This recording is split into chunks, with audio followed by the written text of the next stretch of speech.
എടോ, നിങ്ങൾ വൻപയർ വെച്ച് ഇങ്ങനെ ഒരു ഐറ്റം ഉണ്ടാക്കി നോക്കിയിട്ടുണ്ടോ? എന്ത് ചോദ്യമല്ലേ! മിക്കവാറും വീടുകൾ സ്ഥിരമായിട്ട് ഉണ്ടാക്കുന്ന ഒരു ഐറ്റം ആയിരിക്കും ഇത്. ഇത് ഉണ്ടാക്കാത്തവർക്ക് വേണ്ടിയിട്ടാട്ടോ ഈ വീഡിയോ. അങ്ങനെയുള്ളവർ കണ്ടാൽ മതി. ഇനി അല്ലാത്തവരുണ്ടെങ്കിൽ അവരും കണ്ടോളൂ. എന്നാ പിന്നെ ഇതെങ്ങനെയാ ഉണ്ടാക്കുന്നതെന്ന് കണ്ടു നോക്കിയാലോ? അതിനു മുന്നേ ഈ ചാനൽ ഇതുവരെയും സബ്സ്ക്രൈബ് ചെയ്തിട്ടില്ലെങ്കിൽ പ്ലീസ് ഒന്ന് സബ്സ്ക്രൈബ് ചെയ്ത് സപ്പോർട്ടോടെ ചെയ്തേക്കണേ. കൂടെ കാണുന്ന ബെല്ലൈക്കണിലെ ഓളെ തന്നെ മറക്കാതെ അമർത്തിയേക്കണേ. എന്നാൽ ഇത് ഉണ്ടാക്കുന്ന എങ്ങനെയാന്ന് കണ്ടു നോക്കാം. ഇതുണ്ടാക്കാനായി ആദ്യമേ ഈ വൻപയറൊക്കെ ഒന്ന് വേവിച്ചെടുക്കണം. അതിനൊരു കുക്കർ ഒന്ന് എടുത്ത് അടുപ്പത്തേക്ക് വെച്ച് ഞാനിവിടെ 1 കപ്പ് വൻപയർ ഒന്ന് കുതിർത്തെടുത്തതാട്ടോ. നിങ്ങൾക്ക് കുതിർക്കാൻ അധികം സമയമൊന്നും ഇല്ലെങ്കിൽ ഒരു അരമണിക്കൂർ അല്പം ചൂടുവെള്ളത്തിൽ ഇട്ട് വെച്ചാൽ മതിയാവട്ടോ. നല്ലപോലെ കുതിർന്ന് കിട്ടും. ഇനി ഇതിലേക്ക് ആവശ്യത്തിനുള്ള വെള്ളവും കൂടെ ചേർത്ത് പിന്നെ ആവശ്യത്തിനുള്ള ഉപ്പും കൂടെ ചേർത്ത് ഈ കുക്കർ അടച്ചു വെച്ച് ഒന്നങ്ങ് വേവിച്ചെടുക്കാം. ഇതിപ്പോ ഒന്ന് കുതിർത്ത് എടുത്തത് കൊണ്ട് തന്നെ ഒരു 2-3 വിസിലിലൊക്കെ ഇത് വെന്ത് കിട്ടും കേട്ടോ. അപ്പം ഇത് അവിടെ ഇരുന്നങ്ങ് വേവട്ടെ.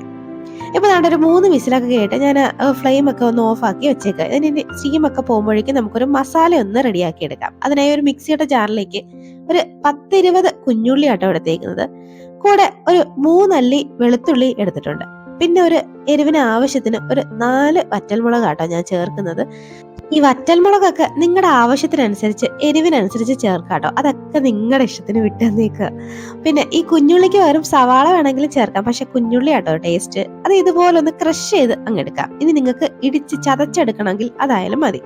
അതങ്ങോട്ട് മാറ്റി വെക്കാം. ഇനി നമുക്ക് ഈ കുത്തിക്കാച്ചിയത് ഉണ്ടാക്കാൻ വേണ്ടിയിട്ട് ഒരു പാനിലേക്ക് 1.5 ടേബിൾ സ്പൂൺ വെളിച്ചെണ്ണ ഒന്ന് ആഡ് ചെയ്ത് കൊടുക്കാം. കൂടെ ഒരു 1/2 ടീസ്പൂണൊക്കെ കടുക് ഒന്ന് ഇട്ട് പൊട്ടിക്കാം. കൂടെ കുറച്ച് കറിവേപ്പിലയും കൂടെ ചേർത്ത് നമ്മൾ ഈ ക്രഷ് ചെയ്ത് മാറ്റി വെച്ചേക്കുന്ന ഉള്ളിയുടെ മിക്സും കൂടെ ചേർത്ത് ഒന്നങ്ങ് വഴറ്റിയെടുക്കാം. ചെറുതായിട്ട് അതിന്റെ കളറൊക്കെ ഒന്ന് മാറി വരണം. അതുവരെയും ഒന്ന് വഴറ്റിയെടുക്കാം കേട്ടോ. ഇത് വൻപയർ കുത്തിക്കാച്ചി എന്നാട്ടോ നമ്മുടെ നാട്ടിലൊക്കെ പറയുന്നത്. പിന്നെ വൻപയർ മെഴുക്ക് പുരട്ടി എന്നും പറയും. അപ്പം നിങ്ങൾ എങ്ങനെയാ പറയുന്നതെന്ന് ഒന്ന് കമന്റ് ബോക്സിൽ ഒന്ന് കമന്റ് ആയിട്ട് ഇടും കേട്ടോ. അതുകൊണ്ട് ഇതുപോലെ ഈ പരുവത്തിന് ഒന്ന് വഴണ്ട് വരുമ്പോഴേക്കും നമുക്ക് ഇതിലേക്ക് നമ്മുടെ വൻപയർ വേവിച്ച് വെച്ചേക്കുന്നതും കൂടെ അങ്ങോട്ട് ചേർത്ത് കൊടുക്കാം. അതാണ്ട് വൻപയറൊക്കെ നല്ല അടിപൊളിയായിട്ട് സെറ്റായിട്ട് വെന്ത് വന്നിട്ടുണ്ട്. അതെ, ഈ പരുവം വരെയൊക്കെ ഒന്ന് വേവിച്ചെടുത്താൽ മതിയാവും. ഇത് ഈ മസാലയുടെ കൂടെ ചേർത്ത് നല്ലപോലെ ഒന്ന് മിക്സ് ആക്കി എടുക്കണം. ഈ മസാലയായിട്ട് നല്ലപോലെ ഒന്ന് യോജിപ്പിച്ചെടുക്കണം. അല്പം വെള്ളത്തിന്റെ അംശം ഉണ്ടെങ്കിലൊന്നും കുഴപ്പമില്ല. ഇതിലേക്ക് ഇങ്ങനെ വയറ്റുമ്പോഴേക്കും വെള്ളമൊക്കെ വറ്റി വന്നോളൂ കേട്ടോ. പിന്നെ ഇതിപ്പോ കാണുമ്പോഴേ അറിയാതിരിക്കല്ലോ എന്ത് ടേസ്റ്റി ആയിരിക്കുന്നത്. നിങ്ങൾ ആരെങ്കിലും ട്രൈ ചെയ്യാത്തവരുണ്ടെങ്കിൽ ഒന്ന് ട്രൈ ചെയ്ത് നോക്കൂ. ഇനി നമുക്ക് ഇതിലേക്ക് കുറച്ച് മസാലപ്പൊടികളൊന്ന് ചേർത്ത് കൊടുക്കണം. ഒരു 1/4 ടീസ്പൂൺ മഞ്ഞൾപ്പൊടിയും പിന്നെ കളറിന് ആവശ്യത്തിന് ഒരു 1/2 ടീസ്പൂൺ കാശ്മീരി ചില്ലിയും ഒരു 1/2 ടീസ്പൂൺ മല്ലിപ്പൊടി പിന്നെ ആവശ്യത്തിനുള്ള ഉപ്പും കൂടെ ചേർത്ത് കൊടുക്കാം. ഉപ്പൊക്കെ നിങ്ങളുടെ ആവശ്യത്തിന് നോക്കിയിട്ട് ചേർത്താൽ മതിയാവും. നമ്മൾ ഈ വൻപയർ വേവിച്ചപ്പോഴേ കുറച്ച് ഉപ്പ് ചേർത്തതാണ്. അപ്പൊ നോക്കിയിട്ട് ചേർത്താൽ മതിയാവും. ഇതാണ്ട് നല്ലപോലെ ഒന്നും കൂടെ അങ്ങ് മിക്സ് ആക്കി എടുക്കാം. പൊടികളുടെ പച്ചമണമൊക്കെ ഒന്ന് മാറുന്നവരെ ഒന്നങ്ങ് മിക്സ് ആക്കി എടുത്താൽ നമ്മുടെ സംഭവം ഇവിടെ റെഡി ആയിട്ട് വന്നിട്ടുണ്ട് കേട്ടോ.